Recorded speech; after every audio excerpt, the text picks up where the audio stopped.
If you are capable of causing अगर आप खुद के लिए अवसाद या डिप्रेशन पैदा करने में सक्षम हैं, I am saying this मैं ये इसलिए नहीं कह रहा क्योंकि मुझे आपके रोग की चिंता नहीं है या मुझ में करुणा की कमी है, or not due to lack of compassion, लेकिन इसलिए क्योंकि आपके साथ जो हो रहा है उसकी प्रकृति यही है। अगर आप अपने लिए डिप्रेशन पैदा कर रहे हैं तो आप अपने भीतर काफी सारी भावनाएं और विचार पैदा कर पा रहे हैं, लेकिन गलत दिशा में। अगर आपके पास किसी चीज के लिए बहुत गहरी भावनाएं और तीव्र विचार न हो तो आप डिप्रेस नहीं हो सकते। बात बस इतनी है कि आप ऐसे विचार और भावनाएं पैदा कर रहे हैं जो आपके खिलाफ काम कर रहे हैं, आपके पक्ष में नहीं। तो आपके पास खुद के लिए डिप्रेशन पैदा करने के लिए जरूरी शक्ति है, because क्योंकि आपको खुद के लिए मानसिक रोग बनाने के लिए, अगर आप शारीरिक तौर पर बीमार नहीं हैं, जो बहुत ही कम लोग हैं, बाकी बीमारियां खुद की बनाई हुई हैं। अधिकतर रोग खुद ही बनाए गए हैं। कुछ लोग शारीरिक रूप से बीमार हैं, उनके पास कोई चारा नहीं है। ये सब जेनेटिक और दूसरे कारणों की वजह से अपने भीतर से ही पैदा हो जाते हैं। almost everybody here, यहां मौजूद लगभग सभी लोगों को अगर हम train them एक खास तरह की विचार प्रक्रिया और भावना के साथ प्रशिक्षित करें और उन पर बाहरी हालातों से भी थोड़ा दबाव डालें, तो लगभग हर कोई अपना मानसिक संतुलन खो देगा। balance. They will become वो क्लिनिकल तौर पर बीमार हो जाएंगे। उन्हें पागलपन तक ले जाया जा सकता है, because क्योंकि विवेक और पागलपन के बीच की सीमा रेखा बहुत बारीक होती है। लोग अक्सर इसे ढकेलते रहते हैं। आप गुस्सा हो जाते हैं, आप इस रेखा को ढकेल रहे हैं। you're pushing the line. यह रेखा बहुत ही बारीक है। वास्तव में जब आप गुस्सा होते हैं, आपको पता होता है कि आप इस रेखा को ढकेल रहे हैं, इसलिए आप कहते हैं, मैं किसी के ऊपर गुस्से से पागल हो रहा था। आप किसी और के ऊपर गुस्से से पागल नहीं हैं, आप बस पागल हो रहे हैं। आप किसी और पर गुस्से से पागल नहीं हो सकते। You're just pushing आप बस अपने विवेक की सीमाओं को लांघ रहे हैं और पागलपन की ओर बढ़ रहे हैं। आप कुछ समय तक ऐसा कर रहे हैं और फिर वापस आ रहे हैं। एक काम कीजिए, हर दिन ये करके देखिए, 10 मिनट के लिए किसी के ऊपर बुरी कदर गुस्सा करें।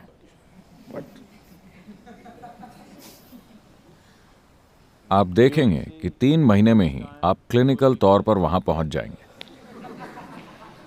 Yes.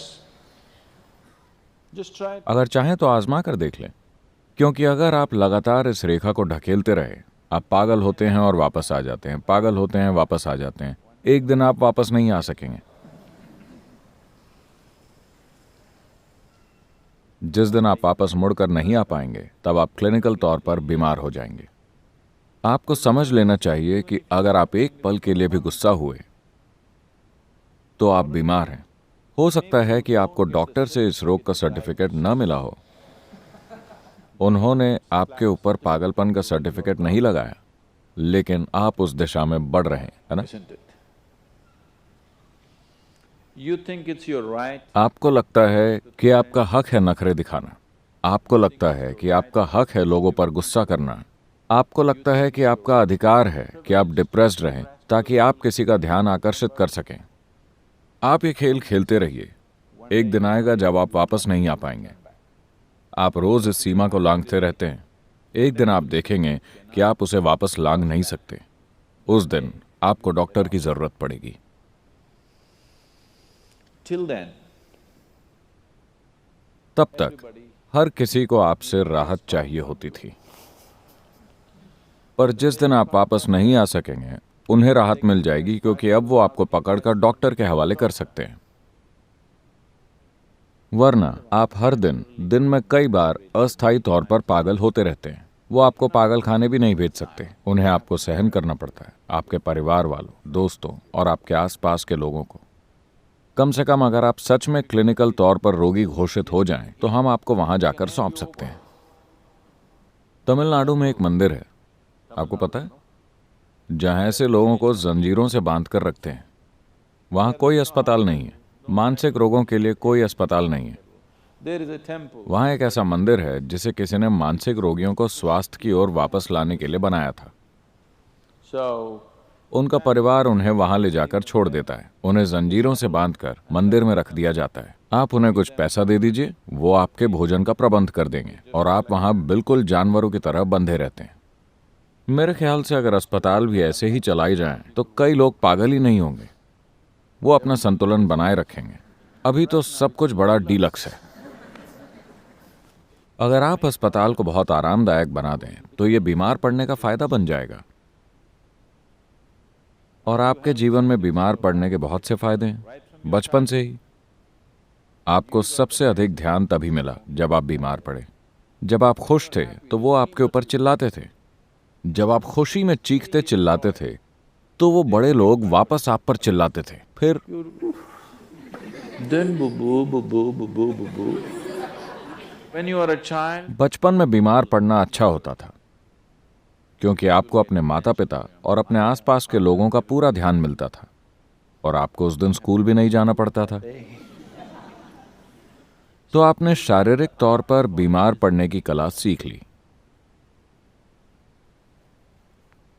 लेकिन जब आपकी शादी हो जाती है तो आप मानसिक तौर पर बीमार पड़ने की कला सीख लेते हैं। क्योंकि अगर आप ध्यान खींचना चाहते हैं तो आप एक कोने में जाकर बैठ जाइए, दुखी होने का नाटक कीजिए और लोग आपकी ओर ध्यान देने लगेंगे। so you आप ये खेल खेलते रहते हैं। एक दिन आप सीमा रेखा वापस नहीं लांघ पाते। उस दिन आप क्लिनिकली तौर पर बीमार हो जाते हैं। unfortunately, अफसोस की बात है कि कई तरह से, सिर्फ उस तरह से नहीं जैसा मैंने अभी कहा, कई अलग अलग तरीकों से मैं कहूंगा कि इस ग्रह पर लगभग 70% बीमारियां, हर तरह की बीमारियां खुद से पैदा की गई हैं। अगर आपको कोई इन्फेक्शन भी हो जाए, अगर आपको अपने शरीर और मन को एक खास तरीके से रखना आता है, तो आप पर वो वायरस या बैक्टीरिया उस तरह अपना असर नहीं दिखाएगा जैसा वो किसी और के शरीर पर दिखाता है। अगर आप स्वयं को इस तरह से तैयार कर लें कि भले ही कुछ भी हो जाए, वैसे भी मुझे जाकर ये और ये और ये काम तो करना ही है, उसमें मैं रुकावट नहीं डाल सकता।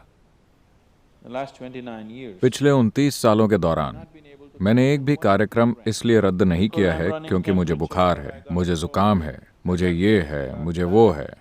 इससे कोई फर्क नहीं पड़ता कि क्या हो रहा है। आपको जो करना है वो तो आपको हर हाल में करना ही है। आप उससे मुंह नहीं मोड़ सकते, या तो अपने खुद के समर्पण के कारण या अपने बॉस के कारण। किसी भी कारण से अगर ऐसा होता है तो आप देखेंगे कि आप अक्सर बीमार बिल्कुल भी नहीं पड़ेंगे। क्योंकि अगर आपको बुखार है फिर भी आपको जाना ही होगा। गर्मी के मौसम में भी आप जाते ही हैं ना? नहीं, बहुत से लोग नहीं जाते। अगर बाहर जरा सी गर्मी हो तो वो काम पर नहीं जाते, थोड़ी सी सर्दी ज्यादा हो तो वो काम पर नहीं जाते, जरा सी बारिश आते ही वो काम पर नहीं जाते, हल्की सी बर्फबारी हो जाती है और वो काम पर नहीं जाते। ये सब तो मौसम है। so for every change in मौसम के हर बदलाव के साथ अगर आपके पास कंबल ओढ़कर लेटने का सुख है, अगर आप ऐसा करने लगे तो आपका शरीर बीमार पड़ना सीख लेगा। जितनी ज्यादा बार हो सके उतनी ज्यादा बार। अगर आप तय कर लें कि इससे कोई फर्क नहीं पड़ता कि क्या हो रहा है, मुझे हर हाल में जाकर अपना काम करना ही है, आप देखेंगे कि आपका शरीर वापस ठीक हो जाएगा। जितनी जल्दी हो सके उतनी जल्दी, भले ही उसे सबसे बुरा इन्फेक्शन हुआ हो। तो आपको बस सेहत के लिए जरूरी परिस्थितियों को स्थापित करना है, सेहत के लिए जरूरी प्रेरणाओं और फायदों को स्थापित करना है, अपने लिए भी और अगर आपके बच्चे हैं तो उनके लिए भी। बीमार पड़ने के लिए प्रेरणा मत दीजिए। अगर आपका बच्चा बीमार है तो उसे दूर से देखें, उसे कभी बाहों में न भरें। उसे पता चल जाएगा कि ये उसके जीवन का सबसे बुरा समय है और उसे ये भी पता चल जाएगा कि उसे जल्दी ठीक होना है। और उस पर सबसे ज्यादा ध्यान दें जब वो खुश हो। आप देखेंगे कि वो अपने भीतर से स्वाभाविक तौर पर सीखेगा। उसके शरीर की केमिस्ट्री ये सीख जाएगी कि खुश रहने में फायदा है, बीमार रहने में कोई फायदा नहीं है। अगर आप ये बात समझा सकें अपने ही शरीर को, अपने शरीर के रसायनों को, और अपने आसपास के हर व्यक्ति को, तो आप देखेंगे कि लोग उतनी जल्दी बीमार नहीं पड़ेंगे जितनी जल्दी अभी पड़ते हैं। तो अपने लिए ये तय कर लें, आप पाएंगे कि आप सेहतमंद रहने लगे हैं। अगर आप अपने दिमाग को इस तरफ मोड़ सकते हैं तो आप उसे इस तरफ भी मोड़ सकते हैं। नहीं, मैं ऐसा इसलिए हूं क्योंकि जब मैं 7 साल का था मेरे पिता ने मेरे साथ बुरा बर्ताव किया था। अगर आपको ये सारी बकवास पता है तो आप अपने आप को बदल भी सकते हैं, है ना? It's time. समय आ गया है, आपको ये समझना ही होगा। मानसिक, शारीरिक, रासायनिक और ऊर्जा के आधार पर आपको ये साफ तौर पर समझना होगा कि आपको कोई फायदा नहीं होता बीमार, दुखी और मायूस होने से। इसका कोई फायदा नहीं होता। खुश और आनंदित रहने में ही फायदा है। अगर आप ये बात साफ कर दें भीतर के इन सभी लोगों को, तो वे सभी ठीक से बर्ताव करेंगे।